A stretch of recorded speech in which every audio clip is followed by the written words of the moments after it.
ఆచా coding tutor training ఇచ్చి permanent IT job ఇస్తారు. 9697969788. మామూలుగా కరోనా వైరస్ కి వాడే మెడికేషన్స్ దీనికైతే పనికిరావండి.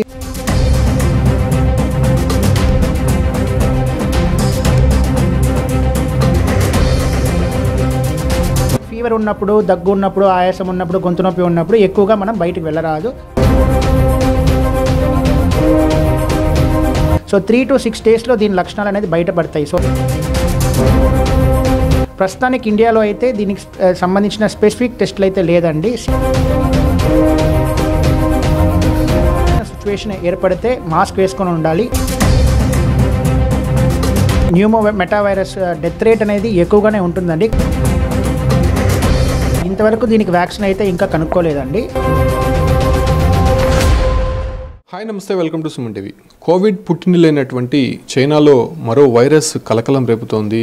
దాదాపు 1,00,000 కేసులు ఇప్పటికే నమోదైనట్టు అక్కడ మీడియా వర్గాలు చెప్తున్నటువంటి నేపథ్యంలో ప్రస్తుతం హెచ్ఎంపివి వైరస్ అనేటువంటి వ్యాప్తి అనేది చైనా వ్యాప్తంగా ఎక్కువ కూడా కనిపిస్తోంది. బట్ అవి లక్షణాలు ఎలా ఉంటాయి, అసలు కోవిడ్ తరహాలోనే ఈ ఒక వైరస్కి సంబంధించి అంత ఎఫెక్ట్ ఉండేటువంటి అవకాశం ఉంటుందా, దీనికి సంబంధించి ఎలాంటి డిసీజెస్ అనేది బయటపడతాయి అనే విషయాలపైన అనేక సందేహాలు ప్రజల్లో నెలకొంటున్నటువంటి నేపథ్యంలోనే వాటన్నిటిని నివృత్తి చేసేందుకు మనతో పాటు డాక్టర్ పార్థసారథి జనరల్ ఫిజిషియన్ ఉన్నారా, ఇంత మాట్లాడదాం. సార్ నమస్కారం. సార్, ఏంటి కోవిడ్ తరహాలోనే హెచ్ఎంపివి వైరస్ అనేది చైనా వ్యాప్తంగా స్ప్రెడ్ అవుతోంది. ప్రస్తుతం అది భారత్లో కూడా స్ప్రెడ్ అయ్యే అవకాశాలు ఉన్నట్టు కొంత ప్యానిక్ అనేది జరుగుతున్నటువంటి, అసలు దాని సిమ్టమ్స్ ఎలా ఉంటాయి, దాని ఎఫెక్ట్ ఎలా ఉంటుంది?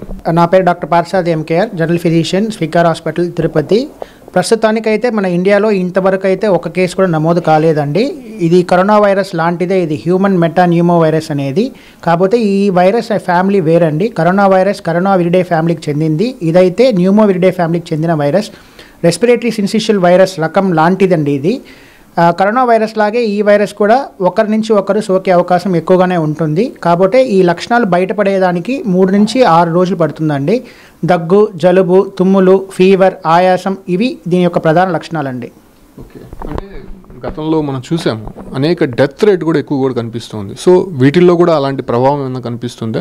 అంటే దీన్ని 6 డేస్లోనే ఐడెంటిఫై చేసేటువంటి అవకాశం, అదే కోవిడ్ అయితే దాదాపు 10 to 14 డేస్ వరకు కూడా మనకి బయటపడినటువంటి పరిస్థితి. దీంట్లో 6 రోజుల్లోనే బయటపడే అవకాశం ఉంది. కాబట్టి డెత్ రేట్ ఎలా ఉండబోతుంది సార్? ఈ human pneumo meta virus death rate అనేది ఎక్కువగానే ఉంటుందండి. కానీ ఎవరిలో ఎక్కువ ఉంటుంది అనుకుంటే కాంప్లికేషన్స్ ఉన్న వారిలో మాత్రమే డెత్ రేట్ ఎక్కువ అండి. ఎర్లీగా మనం డిటెక్ట్ చేసినట్లయితే డెత్ రేట్ అనేది చాలా తక్కువ అండి. సో 3 to 6 డేస్లో దీని లక్షణాలు అనేది బయటపడతాయి. సో ప్రజల్లో ఎవరికైనా దగ్గు, జలుబు, ఆయాసం, గొంతు నొప్పి, జ్వరం ఇట్లాంటి లక్షణాలు ఉన్నాయో వెంటనే వాళ్ళు దగ్గరలో ఉన్న జనరల్ ఫిజిషియన్ డాక్టర్ లేకపోతే దగ్గరలో ఉన్న ఫ్యామిలీ ఫిజిషియన్ డాక్టర్ని కలిసి ఆ లక్షణాలు ఈ హ్యూమన్ న్యూమో మెటా వైరస్ లాంటివిగా ఉన్నాయా నిర్ధారించబడాలండి. వెంటనే నిర్ధారించబడాలి. టెస్టులు తీసుకోవాల్సి వస్తుంది. ప్రస్తుతానికి ఇండియాలో అయితే దీనికి సంబంధించిన స్పెసిఫిక్ టెస్టులు అయితే లేదండి. సిమ్టమాటిక్ ట్రీట్మెంట్ అంటే ఏం సిమ్టమ్స్ ఉన్నాయో దాని పరంగా ట్రీట్మెంట్ ఎర్లీగా మనం తీసుకున్నట్లయితే దీని యొక్క కాంప్లికేషన్ని మనం నివారించవచ్చు. కాంప్లికేషన్ రాకపోతే డెత్ రేట్ అనేది చాలా తక్కువ అండి దీంట్లో. కోవిడ్లో అయితే కోవిషీల్డ్ కానీ కోవాక్సిన్కి సంబంధించి కొన్ని వ్యాక్సినేషన్స్ వచ్చాయి. సో దీంట్లో అలాగే ఏదైనా ముందస్తుగా ప్రికాషన్స్ తీసుకునేందుకు ఏదైనా ఇప్పటివరకు వ్యాక్సిన్స్ ఏదైనా ఉన్నాయా, అంటే మెడిసిన్ ఏదైనా దీన్ని కనుగొన్నారా? ఇంతవరకు దీనికి వ్యాక్సిన్ అయితే ఇంకా కనుక్కోలేదండి. మెడిసిన్స్ కూడా యాంటీవైరల్ మెడికేషన్స్, మామూలుగా కరోనా వైరస్కి వాడే మెడికేషన్స్ దీనికైతే పనికిరావండి. సో జనరల్ సిమ్టమాటిక్ ట్రీట్మెంట్ తీసుకుంటే చాలు. సో సిమ్టమాటిక్ ట్రీట్మెంట్ తీసుకొని రికవర్ కాని వాళ్ళల్లో కాంప్లికేషన్స్ మొదలైతే దానికి సంబంధించిన ట్రీట్మెంట్ అంటే బ్యాక్టీరియల్ ఇన్ఫెక్షన్ ఏమైనా సోకినట్లయితే దానికి యాంటీబయాటిక్స్ వాడతారండి. ఈ వైరస్కి యాంటీవైరల్స్ కానీ యాంటీ బ్యాక్టీరియల్స్ కానీ పనికిరాదండి. ఇంకా ఏం కనుక్కోలేదు. వ్యాక్సిన్ కూడా ఇంకా కనుక్కోలేదు. ప్రస్తుతానికి మన ఇండియాలో అన్ని కేసులు నమోదు కాలేదు కనుక ఎక్కువ కేసులు నమోదైనప్పుడు అయితే దీని వ్యాక్సిన్ ట్రయల్కి వీళ్ళు పంపిస్తారు. ప్రస్తుతానికి ప్రపంచంలో ఎక్కడ దీనికి సంబంధించిన వ్యాక్సిన్స్ అయితే ఇంకా కనుక్కోలేదు. కోవిడ్లో అయితే కొంత సీరియస్ అయితే రెమిడిసివిర్ వాడేవారు. సో దీనికి కూడా అలాంటి మెడిసిన్స్ ఏదైనా వాడితే కొద్దిగా క్యూర్ అయ్యే అవకాశాలు కనిపిస్తాయి. ప్రస్తుతానికైతే దీనికి ఎటువంటి ఇంజెక్షన్స్ కానీ టాబ్లెట్స్, యాంటీవైరల్ టాబ్లెట్స్ కానీ దీనికి స్పెసిఫిక్గా ఏమంటూ లేదండి. రొటీన్ టాబ్లెట్స్ ఉన్నాయి, యాంటీవైరల్ టాబ్లెట్స్ ఉన్నాయి. అంత ఎఫెక్టివ్గా దీనికైతే అది పనిచేయదండి. బట్ ఎర్లీగా మీరు సిమ్టమ్స్ని కనుక్కున్నట్లయితే దానికి సంబంధించిన సిమ్టమాటిక్ ట్రీట్మెంట్ తీసుకున్నట్లయితే దీన్ని పూర్తిగా మనం కాంప్లికేషన్ లేకుండా, డెత్ రేట్ లేకుండా మనం దీన్ని ఈజీగా ప్రివెంట్ చేయొచ్చండి. ఎందుకంటే కోవిడ్లో మనం చేసింది ఏంటంటే నెగ్లెక్ట్ చేసాం. సిమ్టమ్స్ స్టార్ట్ అయిన తర్వాత మనం 14 రోజులు 15 రోజుల వరకు దాన్ని పట్టించుకోకపోవడం, డాక్టర్ని కన్సల్ట్ కాకపోవడం, సిమ్టమ్స్ ఏమన్నా ఉన్నప్పుడు ముందుగానే ప్రికాషన్స్ తీసుకొని ఫ్యామిలీ మెంబర్స్ నుంచి దూరం కావడం, అట్లాంటి ప్రికాషన్స్ అన్ని మనం తీసుకోకపోతే ఇది కూడా మీకు కాంప్లికేట్ అయ్యే అవకాశం ఉంటుంది. సో ఎర్లీగా సిమ్టమ్ని మీరు డిటెక్ట్ చేసి దగ్గరున్న డాక్టర్ని కలిసి దానికి సంబంధించిన ట్రీట్మెంట్ తీసుకున్నట్లయితే దీని యొక్క కాంప్లికేషన్స్ కానీ డెత్ రేట్ని కానీ పూర్తిగా మనం నివారించవచ్చు.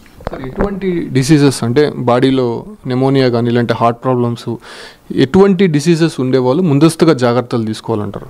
ఈ వైరస్ అనేది ప్రధానంగా చిల్డ్రన్స్ లెస్ దాన్ 14 years, తర్వాత ముసలోళ్ళు అంటే మోర్ దెన్ 65 years వాళ్ళని కామన్గా ఎఫెక్ట్ చేస్తుందండి. ఇది కాకుండా ఇమ్యూనిటీ తక్కువ ఉన్న వాళ్ళు అంటే క్యాన్సర్ ట్రీట్మెంట్ తీసుకునే వాళ్ళైనా కానీ, స్టెరాయిడ్ మందులు కానీ, కీళ్ళవాతానికి కొన్ని మందులు తీసుకునే వాళ్ళకి అయితే కానీ వాళ్ళకైతే ఇమ్యూనిటీ తక్కువ ఉంటుందండి. అటువంటి వాళ్ళలో ఈ వైరస్ అనేది ఫ్రీక్వెంట్గా ఎఫెక్ట్ చేస్తుంది. So less than 14 years, more than 65 years immunity తక్కువ ఉన్న వాళ్ళు వీళ్ళు ప్రికాషన్స్ ఎక్కువ తీసుకోవాలండి.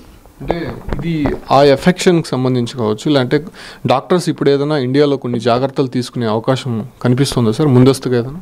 మామూలుగా అయితే ఎప్పుడు కానీ మనం కరోనా వైరస్కి తీసుకున్న ప్రికాషన్స్ లాగే దీనికి కూడా తీసుకోవాలండి. ఎప్పుడైనా దగ్గు జలుబు వచ్చినప్పుడు వెంటనే మెడికేషన్స్ వాడాలి, దగ్గరున్న డాక్టర్ని కలవాలి, సోషల్ డిస్టెన్సింగ్ 3 నుంచి 5 అడుగులు దూరం పాటించాలి. క్రౌడెడ్ ప్లేసెస్లో మనం సిక్గా ఉన్నప్పుడు వెళ్ళకూడదండి. మనకు దగ్గు జలుబు ఆయాసం గొంతు నొప్పి జ్వరం ఉన్నప్పుడు మనం క్రౌడెడ్ ప్లేసెస్లో మనం వెళ్ళకూడదు.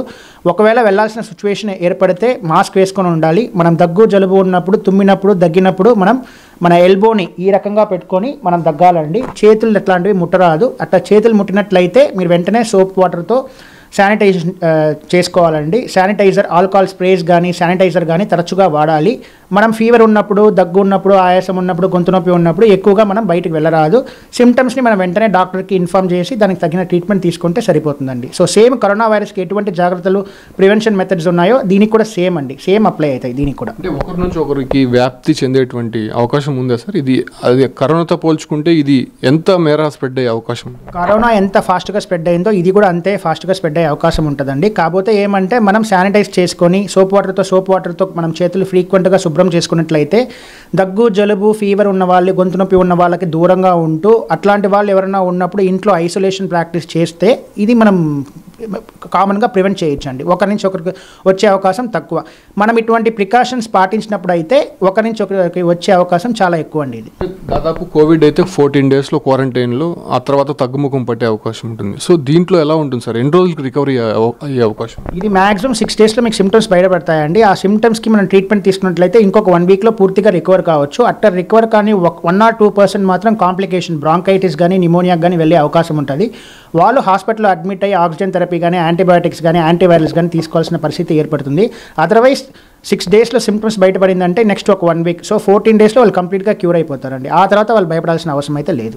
సో ఇప్పుడు చైనాలో చాలామంది కూడా హాస్పిటలైజ్ అయి ఉండారు కాబట్టి, సో వాళ్ళ కండిషన్స్ కానీ లేకపోతే వాళ్ళకి వచ్చినటువంటి డిసీజెస్ దాంట్లో ఏదైనా కాంప్లికేషన్స్ ఏదైనా కనుక్కున్నారు సార్ ఇప్పుడు?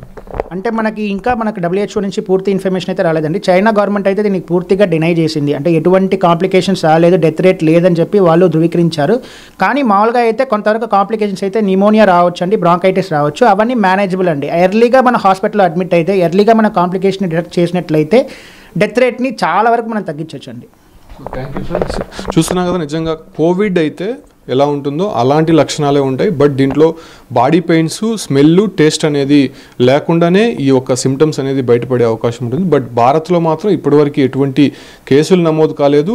ఇక్కడ నమోదైతే కానీ అన్ని జాగ్రత్తలు తీసుకోవడానికి కూడా నార్మల్గా ఎలాగైతే ట్రీట్మెంట్ ఉంటుందో అలాంటి ట్రీట్మెంటే ఉంటుందని చెప్తున్నారు. బట్ చైనాలో వ్యాప్తి చెందుతుంది కాబట్టి ఆ రకంగా ఇక్కడికి వ్యాప్తి చెందకుండా భారత్ కూడా కొన్ని జాగ్రత్తలు తీసుకుంటే ఎటువంటి ప్రమాదం లేకుండా ముందస్తు చర్యల్లో భాగంగా వాటిని కట్టడి చేస్తే మాత్రము కొంత ఆ ఒక డెత్ రేట్ని కావచ్చు, లేదంటే ఉండేటువంటి సీరియస్నెస్ని తగ్గించే అవకాశం అయితే కనిపిస్తుంది. బట్ ఎక్కువ ఇబ్బంది పడాల్సిన అవసరం లేదు, భయభ్రాంతులకు గురవలసిన అవసరం లేదు. అన్నిటికీ ట్రీట్మెంట్ ఉన్నాయి. బట్ దానికి సంబంధించినటువంటి వ్యాక్సినేషన్ కావచ్చు, లేదంటే ట్రీట్మెంట్కి సంబంధించి అన్నీ కూడా డాక్టర్స్ ఇప్పుడు కనుక్కుంటున్నారు కాబట్టి దానివల్ల పెద్దగా భయపడాల్సిన అవసరం లేదని చెప్పి కూడా డాక్టర్ పార్థసారథి స్పష్టం చేస్తున్నారు. Keep watching Suman TV. మామూలుగా కరోనా వైరస్కి వాడే మెడికేషన్స్ దీనికైతే పనికిరావండి.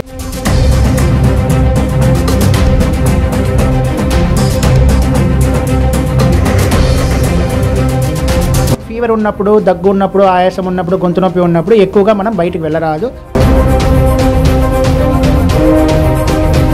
సో 3 to 6 daysలో దీని లక్షణాలు అనేది బయటపడతాయి. సో ప్రస్తుతానికి ఇండియాలో అయితే దీనికి సంబంధించిన స్పెసిఫిక్ టెస్టులు అయితే లేదండి. సిచ్యువేషన్ ఏర్పడితే మాస్క్ వేసుకొని ఉండాలి. Pneumo meta virus death rate అనేది ఎక్కువగానే ఉంటుందండి. ఇంతవరకు దీనికి వ్యాక్సిన్ అయితే ఇంకా కనుక్కోలేదండి.